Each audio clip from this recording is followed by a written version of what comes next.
Baik, terima kasih atas waktu dan kesempatan yang sudah diberikan kepada kelompok kami. Di sini kami ingin presentasikan hasil diskusi kami dengan judul sumber daya di lahan kering. Sekarang kita masuk pada materi yang akan dibahas. Materi yang akan dibahas yang pertama yaitu sumber daya pertanian subsistensi. Pertanian subsistensi di lahan kering merujuk pada praktik pertanian yang dilakukan di daerah yang memiliki curah hujan rendah dan akses terbatas terhadap sumber daya air. Pertanian subsistensi bertujuan untuk memenuhi kebutuhan pangan dan ekonomi keluarga dengan cara mengoptimalkan penggunaan sumber daya yang terbatas. Dalam konteks ini, kita akan membahas faktor-faktor yang mempengaruhi pertanian subsistensi di lahan kering, teknik dan praktik yang digunakan, serta tantangan yang dihadapi. Berikut adalah penjelasan lebih rinci. Faktor-faktor yang mempengaruhi pertanian subsistensi di lahan kering itu yang pertama, curah hujan. Lahan kering ditandai dengan curah hujan yang rendah dan tidak dapat diandalkan. Kurangnya air mempengaruhi jenis tanaman yang dapat tumbuh dan menentukan keberhasilan pertanian subsistensi. Yang kedua, tanah. Tanah di daerah kering seringkali kering, gersang, dan memiliki kesuburan yang rendah. Ketersediaan nutrisi dan kemampuan penyimpanan air di tanah. Yang ketiga, topografi. Topografi lahan dapat mempengaruhi erosi tanah dan akumulasi air hujan. Lahan yang terjal atau terkontur tidak rata dapat menyulitkan penggunaan lahan kering secara efektif. Yang kedua, teknik dan praktik pertanian subsistensi di lahan kering. Yang pertama, penanaman tanaman toleran kekeringan. Pemilihan varietas tanaman yang tahan terhadap kondisi kekeringan dapat meningkatkan hasil panen. Contohnya adalah padi varietas tanah keringan atau kacang-kacangan yang dapat bertahan di lingkungan kering. Yang kedua, penggunaan teknik konservasi tanah. Teknik konservasi tanah seperti pembuatan terasering, penggemburan tanah, dan penanaman tumbuhan penutup tanah membantu mencegah erosi dan meningkatkan kemampuan tanah dalam menahan air. Yang ketiga, penggunaan air dengan efisien. Teknik irigasi hemat air seperti tetes-tetes atau irigasi tetes dapat mengurangi pemborosan air dan meningkatkan efisiensi penggunaan sumber daya air yang terbatas. Yang keempat, pemupukan dan pemeliharaan tanah. Pemupukan organik dan penggunaan bahan-bahan alami dapat meningkatkan kesuburan tanah dan mempertahankan kualitasnya. Yang keempat, tantangan dalam pertanian subsistensi di lahan kering. Yang pertama itu keterbatasan air. Salah satu tantangan utama dalam pertanian subsistensi di lahan kering adalah keterbatasan air. Kurangnya curah hujan dan akses terbatas terhadap sumber daya air mempersulit pertumbuhan tanaman. Yang kedua, kerusakan tanah. Erosi tanah dan degradasi dapat terjadi dengan cepat di lahan kering. Kelebihan penggemburan tanah dan penipisan.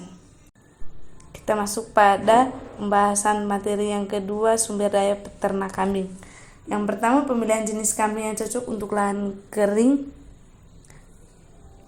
sangat penting dalam menjaga keberhasilan peternakan. Beberapa jenis kambing memiliki adaptasi baik terhadap lahan kering, antara lain adalah kambing boer, kambing etawa, kambing kacang.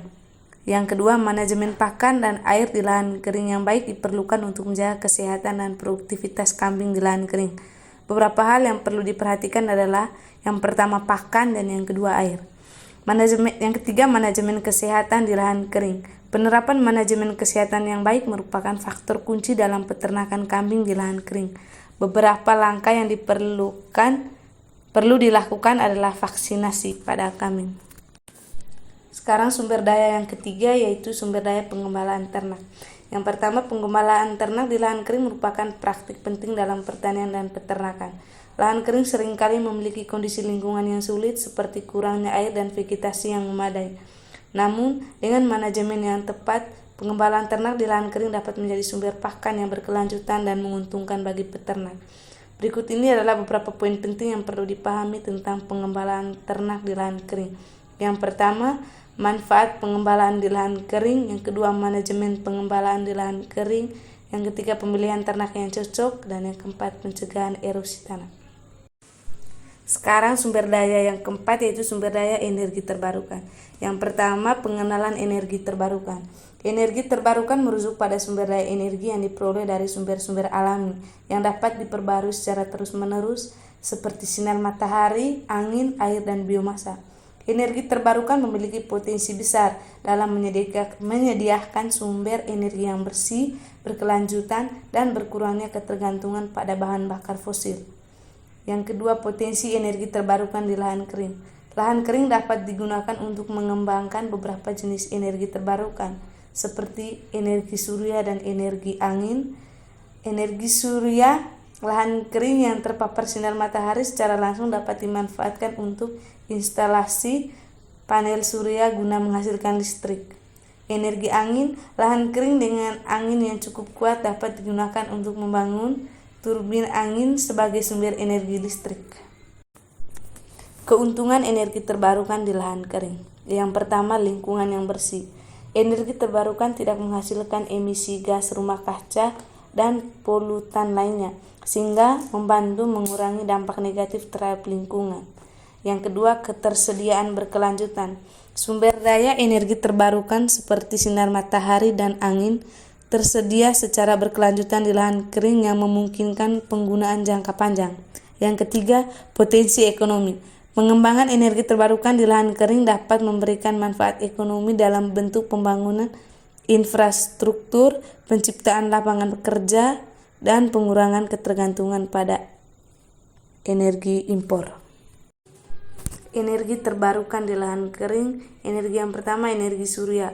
Teknologi yang umum digunakan adalah panel surya fotovoltaik atau PV untuk mengubah sinar matahari menjadi listrik. Yang kedua, energi angin. Turbin angin baik jenis horizontal maupun vertikal digunakan untuk mengubah energi kinetik angin menjadi energi listrik. Sekian presentasi dari kelompok kami. Kami mengucapkan terima kasih.